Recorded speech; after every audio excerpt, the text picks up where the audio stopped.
కుక్కను తీసుకొచ్చి సింహాసనం మీద పెడితే ఆ సింహాసనం ఏమీ వెలిగిపోదు. నిమ్మగడ్డ రమేష్ అని అతను కూడా కుక్కలా అంటాడు. అతను తీసుకొచ్చి ఆ సింహాసనం మీద కూర్చోబెట్టారు. అందరూ ఎదురు చూస్తున్న సమయం ఏదో రకంగా ముందుకొచ్చింది. ఈరోజు రాష్ట్ర హోం కార్యదర్శి కొడాలి నానిని ప్రాసిక్యూషన్కి అనుమతి ఇచ్చారు. సో ఇక్కడ బేసికల్గా ఏంటి కథ అని చెప్తే, ఈ క్యాండిడేట్ మాత్రం ఇప్పుడు కాగ్నిజబుల్ అఫెన్స్లో at the same time arrest మూమెంట్కి రెడీ అయిపోయింది. ఈరోజు హోం కార్యదర్శి ఆంధ్రప్రదేశ్ ప్రభుత్వం ఈరోజు ముందడుగేసింది.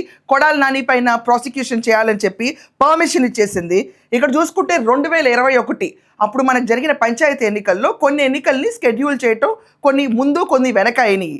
దాని గురించి అప్పట్లో మంత్రిగా ఉన్న కొడాలి నాని ఇష్టం వచ్చినట్టు అప్పటి ప్రతిపక్ష నేత ఈరోజు ముఖ్యమంత్రి నారా చంద్రబాబు నాయుడు గారిని పరదోషంలాడాడు. ఈ దద్దమ్మ ఈ దొంగ చంద్రబాబు నాయుడు ఉన్నప్పుడే కదా ఈ రూల్స్ అన్ని వచ్చినాయి. దేనికి?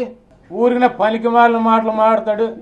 అది కాకుండా మనం చూసుకుంటే నిమ్మగడ్డ రమేష్ గారు ఎలక్షన్ కమిషన్ని కూడా ఇష్టం వచ్చినట్టు నోటుకు వచ్చినట్టు నోటు దురుసుకు మాట్లాడిన కొడాలి నాని పైన అప్పుడు కృష్ణా జిల్లా ఎస్పీకి స్టేట్ ఎలక్షన్ కమిషన్ నివేదిక పంపించారు ఇతని పైన కేసు నమోదు చేయాలని. ఎస్పీ ఇమీడియట్గా గుడివాడ పోలీస్ స్టేషన్కి ఆదేశాలు జారీ చేశారు ఇతని పైన కేసు నమోదు చేయాలని. గుడివాడ పోలీస్ స్టేషన్ వాళ్ళు కోర్టు ఆర్డర్స్ పేస్ చేసుకుని అతని పైన కేసు నమోదు చేశారు. కానీ ఇన్వెస్టిగేషన్కి ముందెళ్ళాలనుకున్న తరుణంలో ఈ మహానుభావుడు గుట్కా నాని అప్పట్లో మంత్రిగా ఉన్నాడు కాబట్టి దో ఆర్డర్స్ వే దేర్ ఇతన్ని అర్జెంటుగా ప్రాసిక్యూట్ చేయాలి, ఇన్వెస్టిగేట్ చేయాలి ఈ విషయం పైన అన్న కూడా అప్పట్లో మంత్రిగా ఉన్నాడు కాబట్టి స్టేట్ గవర్నమెంట్ పర్మిషన్ కావాల్సి వచ్చింది. జమోరే పర్మిషన్ ఇవ్వలేదు. అప్పుడు తప్పించుకున్నాడు ఈ కొడాలి నాని. కానీ ఈరోజు మళ్ళీ మనం చూసుకుంటే ఎన్నికల నియమావళిని ఉల్లంఘించి ఇష్టం వచ్చినట్టు మాట్లాడిన కొడాలి నానిపై ఈరోజు ఉచ్చు బిగుస్తుంది. ఈరోజు మనం చూసుకుంటే కృష్ణా జిల్లా కలెక్టర్ పంపిన నివేదిక మేరకు ఈరోజు ప్రాసిక్యూషన్కి స్టేట్ గవర్నమెంట్ అప్రూవ్ చేసేసింది ఈ క్యాండిడేట్కి. నిన్న మన హోంశాఖ ముఖ్య కార్యదర్శి దీనికోసం ఆదేశాలు జారీ చేశారు. ఇతన్ని ప్రాసిక్యూషన్కి పర్మిషన్ ఇస్తున్నాం మేము, ఇతన్ని అర్జెంట్గా కాగ్నిజబుల్ అఫెన్స్. ఎప్పుడన్నా కూడా ఎన్నికల కమిషనర్ని ఇష్టం వచ్చినట్టు మాటలంటే అది ఒక కాగ్నిజబుల్ అఫెన్స్ అండ్ ఇమీడియట్గా అరెస్ట్ చేస్తారు. 2021లో జరగాల్సిన విషయం 2026 జూన్లో ఈ క్యాండిడేట్కి గంటలు మోగినాయి. మనం చూసుకుంటే లాస్ట్ ఇయరే గంటలు మోగాల్సిన కొడాలి నాని ఇది చిన్న కేసు అండి. చాలా కేసులు ఉన్నాయి ఇతని పైన. ఇలాంటివి ఉపాధి హామీ పథకాలు అవనిండి, లేకపోతే జగనన్న ఇళ్ల కాలనీల పేరు మీద చేసిన దారుణాలు, పేకాట శిబిరాలు నడిపిన దారుణాలు, అలాగే విజయనగరంలో ఇతని పైన చంద్రబాబు నాయుడు గారు భువనేశ్వర్ గారి పైన తిట్టిన కేసులన్నీ ఉన్నాయి. కానీ ఈరోజు మొట్టమొదటిసారి స్టేట్ గవర్నమెంట్ ప్రాసిక్యూషన్కి అనుమతి ఇచ్చేసింది.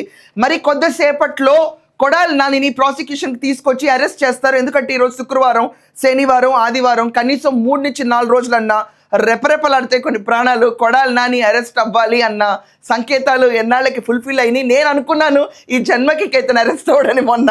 సో అన్నిటినీ బీట్ చేసుకుంటే ఈరోజు స్టేట్ గవర్నమెంట్ ప్రాసిక్యూషన్కి అనుమతి ఇచ్చారు. హోంశాఖ వాళ్ళు ఆదేశాలు కూడా జారీ చేశారు. That's it. Kodali Nani corona టైంలో ఎలక్షన్ కమిషనర్ అయిన నిమ్మగడ్డ రమేష్ కుమార్ గారిని, దాని తర్వాత అప్పటి ప్రతిపక్ష నేత ఈరోజు ముఖ్యమంత్రి చంద్రబాబు నాయుడు గారిని ఎన్నికల విషయంలో కుంభకోణాలు జరిగిపోయినాయి అని రెచ్చిపోయి పంచాయతీ ఎన్నికలప్పుడు చేసిన చెలగాట వ్యాఖ్యల్లో ఆ రోజు జగన్మోహన్ రెడ్డి పర్మిషన్ ఇవ్వకపోయినా ఈ రోజు మాత్రం ఆంధ్రప్రదేశ్ ప్రభుత్వం దీనికి అనుమతి ఇచ్చి ప్రాసిక్యూషన్కి ఇతన్ని టేక్ ఓవర్ చేయాలని చెప్పి డిసైడ్ అయిపోయింది. ఇది పెద్ద బ్రేకింగ్ న్యూస్కి అయిపోయింది ఆంధ్రప్రదేశ్లో. ఇప్పుడు మార్నింగ్ 10:30 మేబీ ఆఫ్టర్నూన్ 2 o'clock దీని గురించి ఒక పెద్ద బ్రేకింగ్ ఉంటుంది. మేబీ కొడాలి నాని అరెస్ట్ అన్న ఒక ఫైనల్ థంబ్ పెట్టుకుని మనందరం హ్యాపీగా ఇతను చేసిన అరాచకాల మీద ఒక షో చేయొచ్చు. So that's all for now అండి. Have a good day. Thank you.